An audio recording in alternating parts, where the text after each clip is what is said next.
നമുക്ക് യോഹന്നാന്റെ സുവിശേഷം 3-ാം അധ്യായം 17-ാം വാക്യത്തിൽ കാണാൻ സാധിക്കുന്നു. യേശു ഇങ്ങനെയാ പറഞ്ഞത്, ഞാൻ ഈ ഭൂമിയിലേക്ക് വന്നത് ഭൂമിയെ വിധിപ്പാനല്ല, മറിച്ച് ഭൂമിയെ രക്ഷിപ്പാനാണ് ഈ ഭൂമിയിലേക്ക് വന്നത്. നോക്കൂ, ഇന്ന് രാത്രി വളരെ സ്നേഹത്തോടെ, വളരെ ആത്മാർത്ഥതയോടെ, വളരെ താഴ്മയോടെ എന്നെ കേൾക്കുന്ന പ്രിയ സ്നേഹിതരോട് പറയട്ടെ, ആ തെരുവിൽ നിൽക്കുന്ന പ്രിയ സ്നേഹിതരോട് പറയട്ടെ, നിങ്ങളുടെ ജീവിതത്തിൽ പാപം മുഖാന്തരം നിങ്ങളുടെ ജീവിതത്തിന്റെ സമസ്ത മേഖലകളിലും നിങ്ങൾ അന്യപ്പെട്ട്, സമൂഹത്തിൽ ഒറ്റപ്പെട്ട്, കുടുംബത്തിൽ ഒറ്റപ്പെട്ട്, മരണത്തെക്കുറിച്ച് ചിന്തിച്ച്, ആത്മഹത്യയെക്കുറിച്ച് ചിന്തിച്ച്, ഞാൻ ഒറ്റയാണ്, എന്നെ സഹായിക്കാൻ ആരുമില്ല, എന്നോട് നല്ല വാക്ക് പറയാൻ ആരുമില്ല, ഞാൻ എല്ലാവരാലും തള്ളപ്പെട്ടവനാണ് എന്നുള്ള ചിന്തയോടെ ഞങ്ങളെ കേൾക്കുന്ന പ്രിയ സ്നേഹിത, ആർക്കും നിന്നെ വേണ്ടെങ്കിൽ നിന്നെ ഒരുവന് വേണം, നിന്നെ ഒരുവൻ ആവശ്യമുണ്ട്. ലോകരക്ഷകനായ,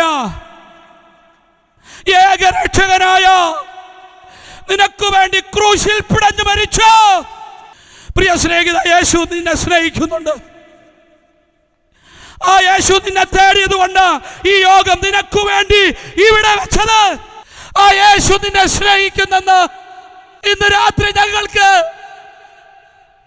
പറയാതിരിക്കാൻ തരമില്ല. ഇവിടെ നിരാശനായ ആരോ ആത്മഹത്യയെ കുറിച്ച് ചിന്തിച്ച് ജീവിതത്തിന്റെ സമസ്ത മേഖലകളും അടഞ്ഞ് എനിക്കിനി പോകാനൊരു വഴിയില്ല, എന്റെ ജീവിതം ഇവിടെ തീരുകയാണ് എന്ന് ചിന്തിച്ചിരിക്കുന്ന സ്നേഹിത, നിന്നോടാ ഞാൻ പറയുന്നത്, യേശു നിന്നെ സ്നേഹിക്കുന്നു. യേശു നിന്നെ തേടിയ 2020 വർഷം മുമ്പ് സ്വർഗത്തിൽ നിന്ന് ഈ താണഭൂമിയിലേക്ക് വന്നത്. ഇന്ന് രാത്രി ഈ പണം മുഴുവൻ മുടക്കി ഈ യോഗം ഇവിടെ വെച്ചത് സ്നേഹിത നിനക്ക് വേണ്ടിയാ.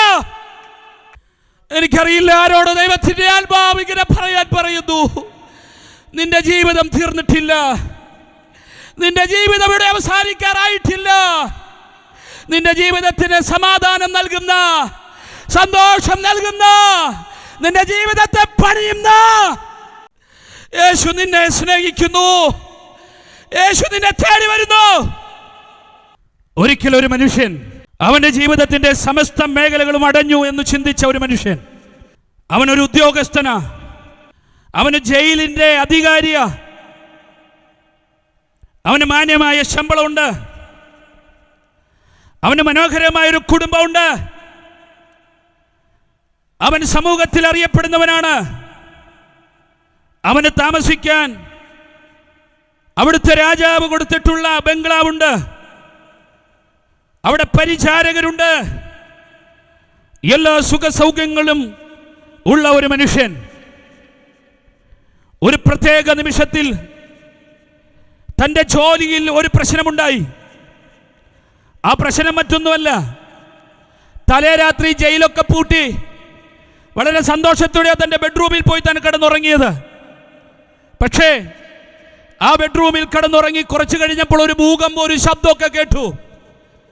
ആ ഉദ്യോഗസ്ഥൻ ചാടി എഴുന്നേറ്റ് നോക്കുമ്പോൾ താൻ പൂട്ടിപ്പോന്ന ജയിൽ തുറന്നു കിടക്കുന്നു. താൻ വിചാരിച്ചു അതിലുള്ള ആളുകളെല്ലാവരും അവിടെ നിന്ന് പുറത്തുപോയി കാണുമെന്ന്.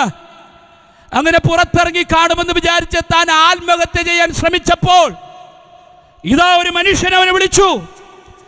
ഉദ്യോഗസ്ഥ, നീ നിനക്ക് തന്നെ ഒരു ദോഷവും ചെയ്യരുത്. അവൻ ആത്മഹത്യ ചെയ്യാൻ വേണ്ടി അവൻ വാളെടുത്തപ്പോ, മരണത്തെക്കുറിച്ച് അവൻ ചിന്തിച്ചപ്പോ പൗലോസ് വിളിച്ചു പറഞ്ഞു, നീ നിനക്ക് തന്നെ ഒരു ദോഷവും ചെയ്യരുത്. ഉടനെ ആ ജയിലർ അവനോട് തിരിച്ചു ചോദിച്ചു, രക്ഷ പ്രാപിപ്പാൻ ഞാൻ എന്ത് ചെയ്യണം? രക്ഷ പ്രാപിപ്പാൻ ഞാൻ എന്ത് ചെയ്യണം സഹോദരന്മാരെ? ഉടനെ പൗലോസ് അവന്റെ മുഖത്ത് നോക്കി അല്പം ശക്തി സംഭരിച്ച് അല്പം ക്ഷീണം ധരിക്കൊണ്ട് എന്നാലും ദൈവകൃപയിൽ നിറഞ്ഞു പറഞ്ഞു, ഹേ ഉദ്യോഗസ്ഥ, കർത്താവായ യേശുവിൽ വിശ്വസിക്കുക, എന്നാൽ നീയും നിന്റെ കുടുംബവും രക്ഷ പ്രാപിക്കും. ഹേ ഉദ്യോഗസ്ഥ, ഇന്ന് രാത്രി ദൈവം നിന്നെ ചൂണ്ടി പറയുന്നു, കർത്താവായ യേശുവിൽ വിശ്വസിക്കൂ, നിന്റെ കുടുംബ പ്രശ്നം മാറും, നിന്റെ ഔദ്യോഗിക പ്രശ്നത്തിൽ, ഔദ്യോഗിക ജീവിതത്തിൽ വന്നിട്ടുള്ള പ്രശ്നം അതിന്ന് മാറും. എത്ര പേർ അത് വിശ്വസിക്കുന്നുണ്ട്? ഇന്ന് രാത്രിയായ യേശുവിന്റെ ചലിക്കുന്ന കരം, ചലിക്കുന്ന പ്രവർത്തിക്കുന്ന കരം, പരിശുദ്ധാത്മാവിന്റെ കരം ഇതിന്റെ മധ്യത്തിലുള്ളതിനായി ഞാൻ കർത്താവിനെ സ്തോത്രം ചെയ്യുന്നു. സ്നേഹിത,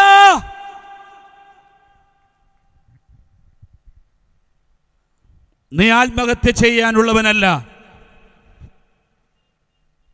ഒരുപക്ഷേ നിന്റെ ഭാര്യ നിനക്കെതിരായിരിക്കാം, ഒരുപക്ഷെ നിന്റെ മക്കൾ നിനക്കെതിരായിരിക്കാം, ഒരുപക്ഷെ നിന്റെ ജീവിതം കടഭാരത്താൽ കടക്കണിയിൽ അകപ്പെട്ട് എന്ത് ചെയ്യണമെന്നറിയാത്ത ഒരു അനുഭവത്തിലൂടെ പോകുന്ന വ്യക്തിയായിരിക്കാം.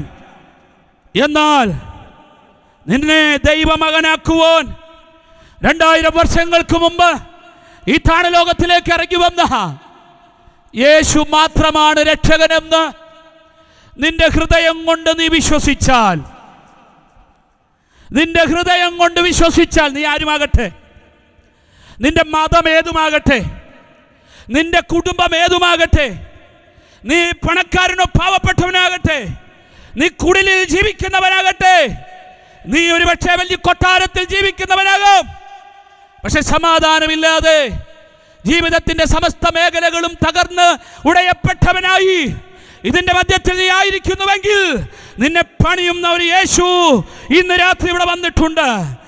ആദ്യ പ്രഭാഷണത്തിൽ കർത്താവിന്റെ ദാസൻ ഷാജു പാസ്റ്റർ പറഞ്ഞു,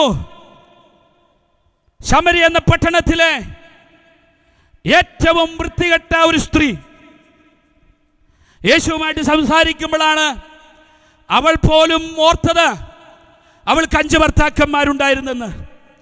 യേശു പറഞ്ഞു, നിനക്ക് 5 ഭർത്താക്കന്മാരുണ്ടായിരുന്നു, ഇപ്പോൾ ഉള്ളവനോ നിന്റെ ഭർത്താവല്ല.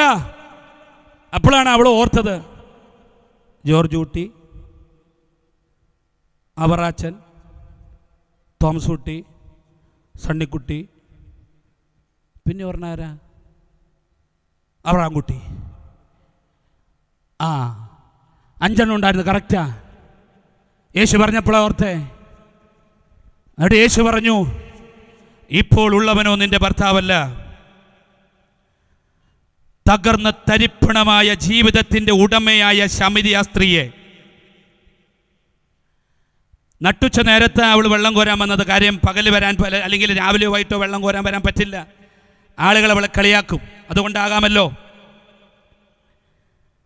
പക്ഷേ ഒരു നിമിഷം കൊണ്ട് യേശു അവളുടെ ജീവിതത്തെ പണിതിട്ട് അവൾ അടുത്ത നിമിഷം അവളുടെ ഗ്രാമത്തിൽ ചെന്ന് അവിടെയുള്ളവരോട് വിളിച്ചു പറഞ്ഞു, ഞാൻ ലോകരക്ഷകനെ കണ്ടിരിക്കുന്നു, അത് യേശുവാണ്, നിങ്ങളും വരുവീൻ എന്ന് പറഞ്ഞ് അവളെ മുഴുവൻ വിളിച്ച് യേശുവിൻ്റെ അടുക്കൽ എത്തിക്കത്തക്ക രീതിയിൽ അവൾക്ക് വിശ്വാസം വർദ്ധിപ്പിക്കുവാൻ യേശുവിനെ സാധിച്ചെങ്കിൽ ഇന്ന് രാത്രി ഞങ്ങളെ കേൾക്കുന്ന പ്രിയമുള്ളവരോട് പറയാം, നീ യേശുവിനെ കണ്ടുമുട്ടുന്നതിന് മുമ്പ് നിന്റെ ജീവിതം എന്തു തന്നെയായിരിക്കട്ടെ, യേശുവിനെ കണ്ടുമുട്ടിക്കഴിഞ്ഞാൽ നിനക്ക് രൂപാന്തരം സംഭവിക്കുക, നിനക്ക് മാറ്റം സംഭവിക്കുക. ഇന്ന് രാത്രി ആ മാറ്റം എനിക്ക് ആവശ്യമുണ്ടെന്ന് ചിന്തിക്കുന്ന എത്ര പേർ ഞങ്ങളെ കേൾക്കുന്നുണ്ട്?